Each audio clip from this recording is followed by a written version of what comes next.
Yo, what is up mga kaibigan? Isa na naman ang update ngayong araw ng Sabado. Ito nga, ngayon ay magsisimula na tayo. Konting update lang sa mga prices ng ating mga crypto coins ngayong araw guys. Ito, grabe talaga tong Ronin guys. Walang patawad, umaangat na naman 4.52%. Ang wet, ganun, medyo onti lang. Nga lang, medyo bumaba yung Axie Shard. Pero 1% lang naman. SLP, medyo maangat. Pero bumaba siya nung nakaraan. Nasa ano na to 18 Ito, Rap Ronin. Yun din kasi kasabay lang din ito. Berry. Baba. Ano na, Berry. 13.1 ang binaba mga kaibigan. Ito AGG wala pa. Zoids. Pero dito naman sa ating mga nagbibigatang mga coins. Ito guys, Bitcoin.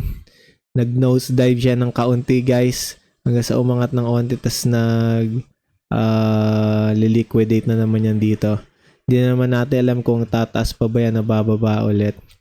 So, ganun lang talaga ang buhay. The last 7 days, ayan, nakita natin, bumaba siya ng 40. Ngayon ay nasa 41 na ulit siya. 41. Tingin ko magko-consolidate pa yun ng onte tapos possible na pantayan niya ulit ng 43. Pero syempre, di naman natin alam. Pero possible din na mas bumaba pa siya. Within 1 month, ayan.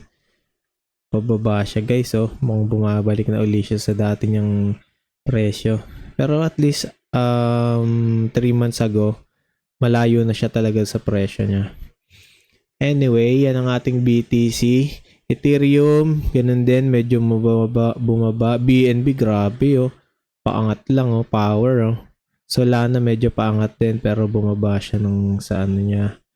Ano pa ba mga coins natin? Polkadot, grabe. Landslide Polygon din, landslide. Ano ba mga ito din, ADA din Landslide din Litecoin, taas Yung iba talaga sumabay sa BTC Tignan natin yung yung Ronin. Ano bang sa Ron? Ito, mataas talaga to Dami kasing update ng ng Ronin network Grabe Bulusok 1.83 ngayon. Nasa $2 na mga kaibigan. For 7 days lang. Ganong kabangis si Ronin. Walang patawad. Diba? Ito nga, nakita ko nga to may update dito sa YGG. Ito, makita ko na sa inyo. Nasa Facebook The daily market prices, January 19 kahapon. Ito, grabe tong apat na to. Ito YGH coins, wala kasi ako niyan Pero baba sila 6.2. Ronin naangat pa rin nung panahon na yun. Pero halos lahat talaga din bumaba din talaga. Mukhang ganun talaga nangyayari ngayon sa ating mga presyo. Pero syempre, ito nga yung update. Yung Ronin talagang di nagpapatalo. 116 na, mga kaibigan. Taas niyan, guys. 16 pesos. Yon ang ating munting update sa mga crypto prices. Kung gusto nyo pa guys ng mga ganitong klaseng content, wag yung kakalimutan mag-subscribe dyan mga kaibigan. Like nyo na rin tong video na to guys para masaya tayong lahat. Tapos share nyo na rin kung sakaling may gusto kayong pag-sharean. Mali nyo, share nyo to sa jowa nyo kaya sa crush nyo. Pagyabang nyo, uy, ganito na yung presyo ng Bitcoin, Parang ano ba? Topic opener ba?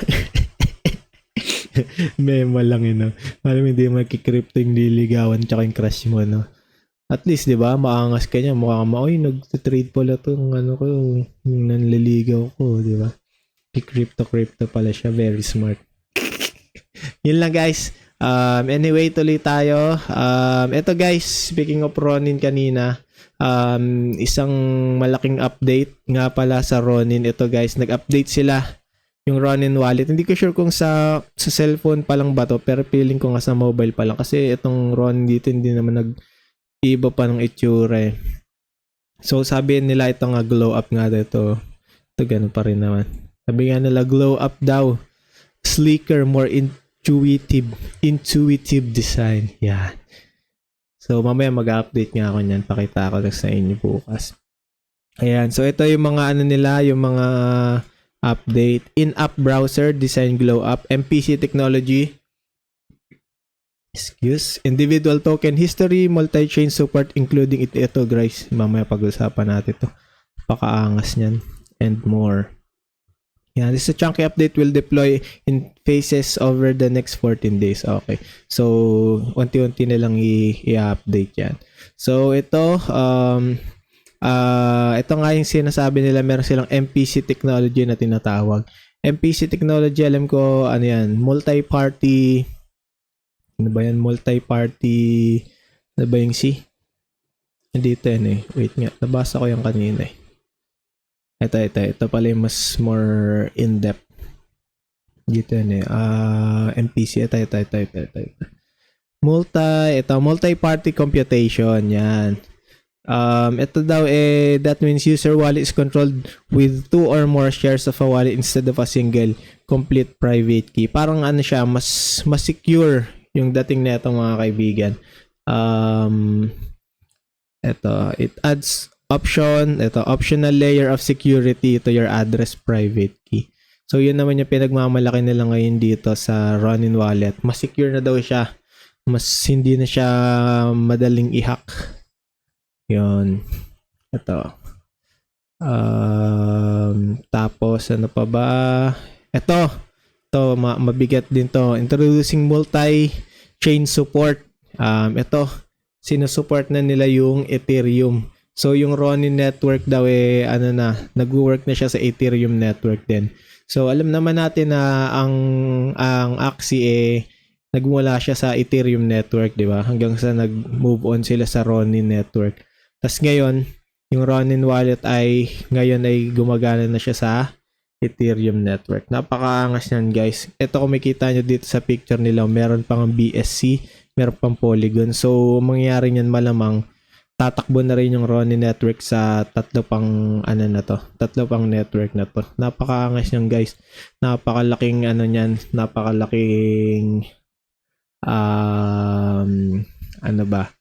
pagbabago niyan sa Ronin network. Magbubukas siya syempre ng mas maraming doors na pwede mo nang pasukin yung ibang mga network, pwede mo nang pasukin yung ibang mga web3 sa BSC, sa Binance, sa Polygon, di ba? Alam naman natin Polygon, medyo malaking din yan, ilalim BSC, di ba? So mas marami ng opportunity ang pwedeng mangyari at makapasok sa Ronin network niyan. So ito naman New Year, new look. Yun lang siguro individual token activity. Receive Ronin Axie and Mavis news, parang mas maganda na yung UI experience niya. Use in-app Ronin wallet browser. Yeah. During bear market, 1.2 million people created the Ronin wallet. Dami, no? Today we're laying the foundation of even more allies to join our movement. Yan. So, syempre, mas maganda nga naman, mas maraming gagamit ng Ronin wallet. Syempre, yung transaction fee nun, yung RON, mas tataas yung demand. So, syempre, pag mataas ang demand ng coin, mas madami ang gagamit, mas tataas ang presyo. Yun palang gusto kong sabihin. Di ba? Yan, sabi nga, stock bullish. OMG, this is huge. Malaki talaga yan, guys. So, yun. Update sa Ronin wallet. Feeling ko sa mobile pa lang yun. Ito nga, isa pang update sa Ronin network kay ito, nung January 16 pa to. Appear Ron is now playable on Mavis Hub. Alam ko itong Appear Ron na to parang card game siya na medyo sci-fi ang dating niya. Card game din siya, tas parang turn-based din. Hindi ko pa siya masyadong na-check, hindi ko pa rin siya nalalaro. Pero kung gusto niyo laruin, okay din yan siguro. Malaking malaking bagay din to sa Ronin network pag marami pumapasok sa kanilang laro. Syempre yun nga, pag marami yung demand, syempre marami naglalaro dun sa Ronin network. Syempre yung RON, mataas ang demand, mataas ang presyo. Yun lang yun. Diba? So bullish yung mga ganyang klase. So ito, kung gusto niyo pa maraming malaman dun sa Ronin wallet na update, basahin niyo lang tong vlog na to. So isang update pa pala, guys, ito sa YGG ulit. Ito, napakaangas na ito, guys. Bitcoin surpasses silver as second largest ETF in US. Wow, grabe, alam naman natin na yung yung ETF lumabas lang nung kailan. Alam ko nung Monday ba lumabas? Last week lang. Alam ko last week lang lumabas, pero grabe na surpass niya agad yung yung silver. Alam naman natin na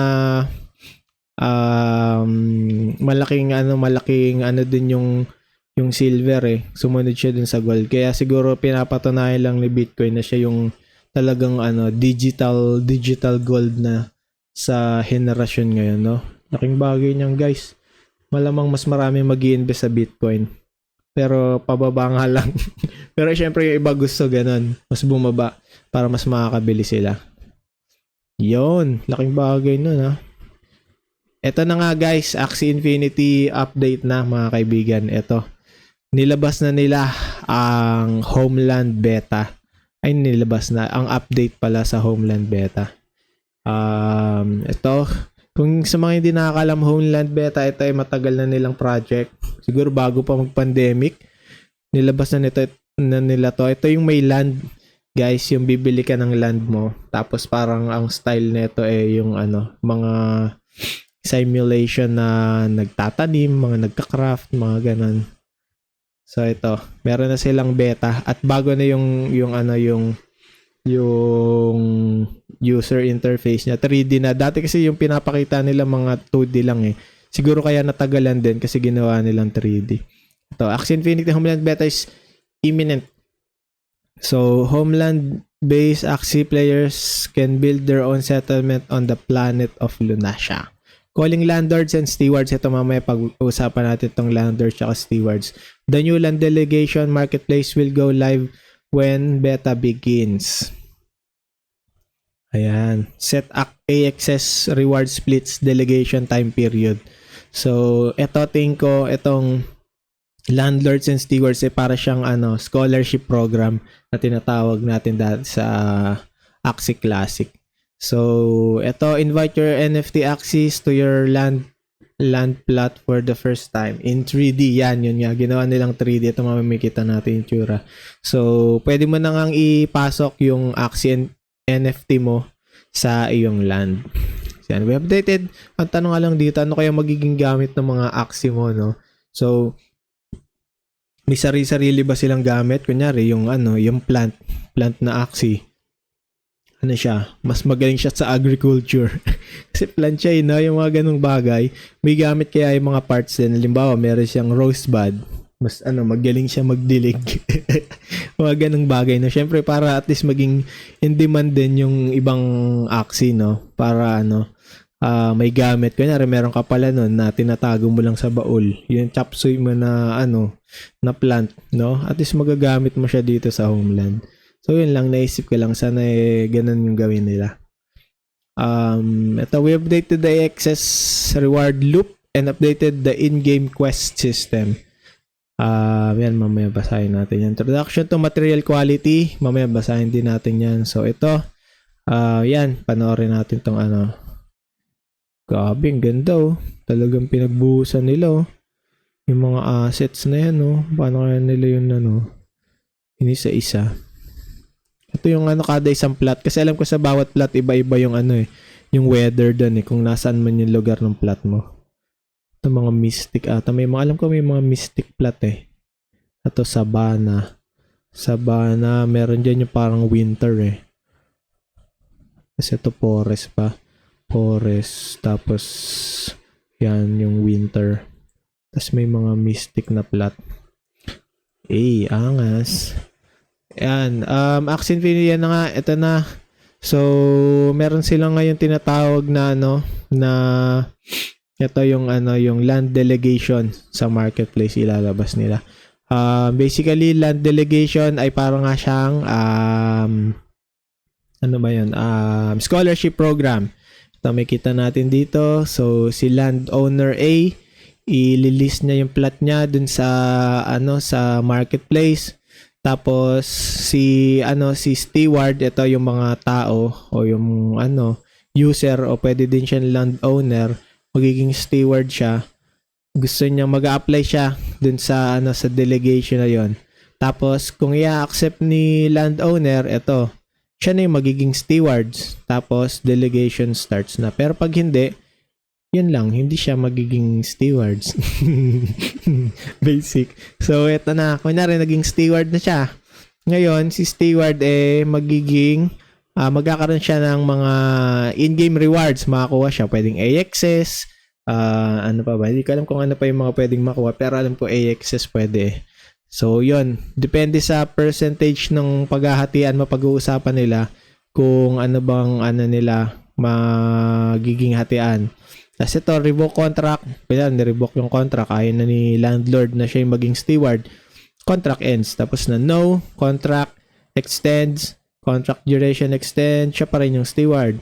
Kapag hindi na in-extend or contract expired, hindi pa expired, siya pa rin. Pagka expired na, contract ends. Ganun lang. Okay, so ayun. Whitelist certain users for delegation opportunities by Ronin wallet address. Customize permitted activities related to resources transferring and trading or structure moving.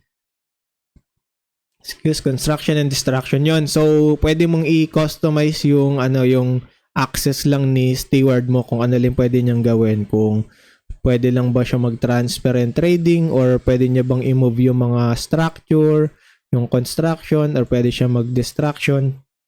Feeling ko kasi parang si landlord meron pa rin siyang kapangyarihan na galawin yung plot mo, 'di ba? So lang, katiwala. Pwede kanyang pagkatiwalaan ng buo siguro, bigyan kanya ng full access, tapos siya na bahala, ikaw na bahala. Pero pwede rin siguro na ang ibigay niya lang sa'yo transferring and trading. Tapos si landlord pa rin yung bahala dun sa pag-move, construction or destruction, mga ganong bagay. So parang dalawa pa rin kayo nagagawa. Or pwedeng bigay niya nga sa'yo yung full access. Yan. Apply to become a steward on a particular landlord's plot. The ultimate metric that will define the features of success of this will be the percent of active plots in Lunassia. Yon. So, depende pa rin niya, syempre, yung success nito kung ilan yung magiging active na plots. Pwede kasing yung iba, ayaw nilang ipagalaw yung plot nila, gusto lang nila ibenta. Mga ganong bagay, or titignan natin yung demand kung marami nga bang gusto maging steward or maraming gusto maging landlord. So ito yung yung snippet nung naglalakad na yung axis ng dalawang paa, hindi na 4 na paa ang gamit. Kamay pala ng axis yun, may kamay pala yung axis, hindi lang puro paa yun. Pakaangas pala niyan. Ang ganda ng graphics na yung pagkaka-3D niya. Very smooth. Yan. Bring your NFT axis to work in Homeland. Yan. So, yun nga. Pwede mong ipasok na yung axis mo dito sa Homeland. Ito nakalagay dito. That have 3 axis working for them. So, 3 lang ata. Hindi ko sure kung madadagdagan pa to. Depende siguro sa magiging land mo. Ito kasi sa picture, yung mga default lang yung mga default na axis lang yung nakalagay. Siguro yun nga, ginawa nila na yung mga NFT axis mo na yung pwede. Yung mga talagang binili mo na axis. Increasing land-related axis sales and volume yun. Mas okay nga yun kasi, ayun, mukhang magkakaroon nga mga land-related axis. So, yun, siguro mas maganda nga yun. Yung mga may axis na pwede mo lang gamitin, ay mas maganda silang gamitin dito sa Homeland. Tapos meron ding syempre yung mga maganda pang classic, maganda pang origin. Syempre para lahat ng axis talagang magkaroon sila ng purpose sa buhay. Hindi sila malungkot. So ito for example, we understand that the EXP integration bonuses certain type of axis and major requests from Homeland landowners. Wala pa atang EXP dito, EXP integration ngayon sa Homeland. Pero baka magkaroon din balang araw. Ito material quality and alchemy building. Ito summarize ko na lang. Yung material quality guys, parang yung yung mga siguro yung mga na-harvest mo or yung mga naka-craft mo, meron silang tinatawag na quality. Pwedeng high quality, pwedeng low quality. Depende dun sa ma-harvest. Siguro may mga rarity rin yan. Ayun, halimbawa, yung width mo. Pag ginamit mo yung width mo na low quality, syempre low quality din yung magagawa mong bread. Pero yun nga, kung high quality higher quality of wheat, syempre, higher quality of bread. Parang ganun lang. Same, ano lang yung logic niya. Ay, ito pala. Higher quality materials have a higher chance of producing higher quality items. Yun. So, yun nga. So, alchemy building naman, ano ba? Ito, siya yung magko-combine ng mga quality materials mo. So, ito, pakita natin to. Ayan. So, materials quality, ito yung mga iba't ibang quality siguro ng wood, halimbawa. So, ito yung common siguro hanggang sa rare, mystic, legend, or ano man. Ayan. So, pagka input mo siya dun sa alchemy something, alchemy building, ayan. So, mas mataas yung chance na magiging higher quality din siya. Ito, choose cycle number. To assist the player in calculating material quantities, they can now choose the desired amount of cycles or choose continuous production. Yon, kung ano man yon. Alam ko pwede mo, ayan to. Pwede mo ring i-dismantle yung materials mo. Halimbawa, meron kang high quality na ano ba to? Clove ba to?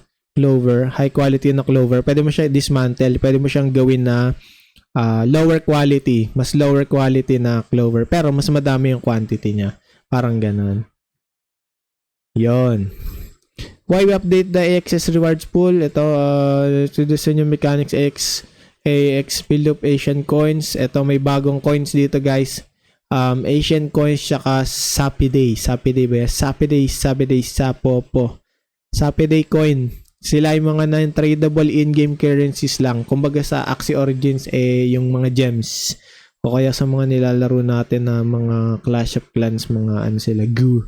Yan. So, sila ang gagamitin mo pang mint ng MAXS. Alam naman natin yung MAXS, parang ano siya, mini AXS siya.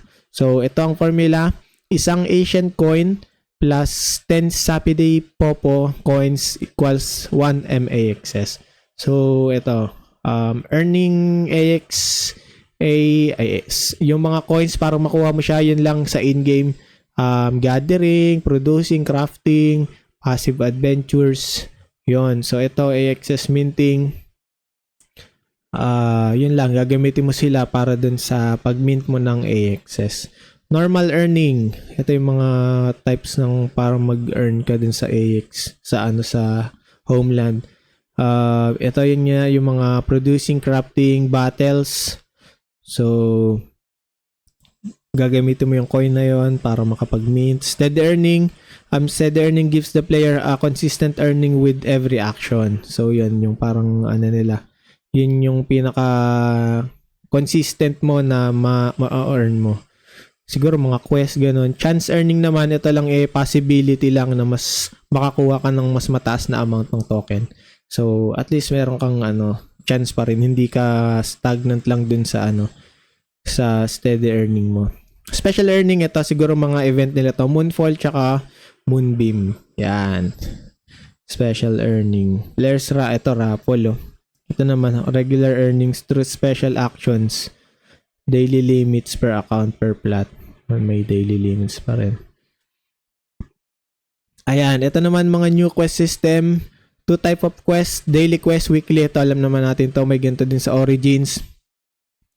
Ganun din siguro magiging itsura niyan kapag may progress ka, makakakuha ka ng mga rewards.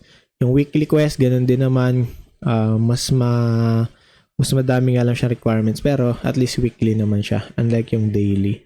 Yun, account progress bar, ito may ganyan din sa sa Origins, yung level nung pinaka-account mo mismo, may makukuha ka rin. Rewards for plot tsaka for account. Ito mukhang okay din to.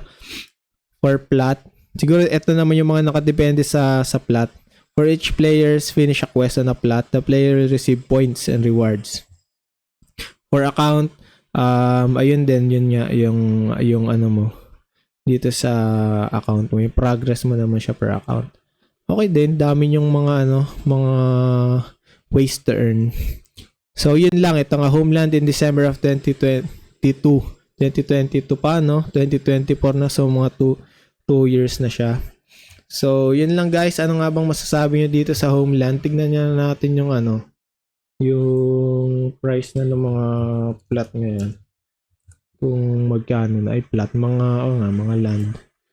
Kung tumaas ba. Kasi nung nakaraan parang sa 35k ang yung isang pinakamurang plot ngayon eh. Ay nakaraan eh. Ngayon magkano na kaya? Lands to. Lands. Uy, 769 nagmahal. Parang nasa 600 something lang to na nakaraan eh. Magkano yan? 7,769 times 55. 42k na. Kung mabili yan, tubo ka na agad ng mga nasa 200, ay nasa 10k. Ito maganda oh. Maganda daw yung mga nasa sulok eh. Hindi ko lang alam kung bakit maganda yung mga nasa sulok. Siguro daanan, alam ko parang may mga kalaban ba na dadaan dyan. So, hindi ko sigurado.